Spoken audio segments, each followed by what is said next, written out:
ಯೋಧ ವಂಶಾದವನು. ಈ ಸೀಮೆಗೆ ಶಿವ ನೀಡಿದ ವರವೋ,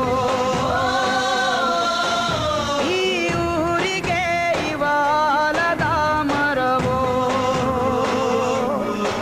ಮೂರು ಸುತ್ತಿನ ಕ್ವಾಟೆ ಗಸ್ತಿಗೆ ನಿನ್ನ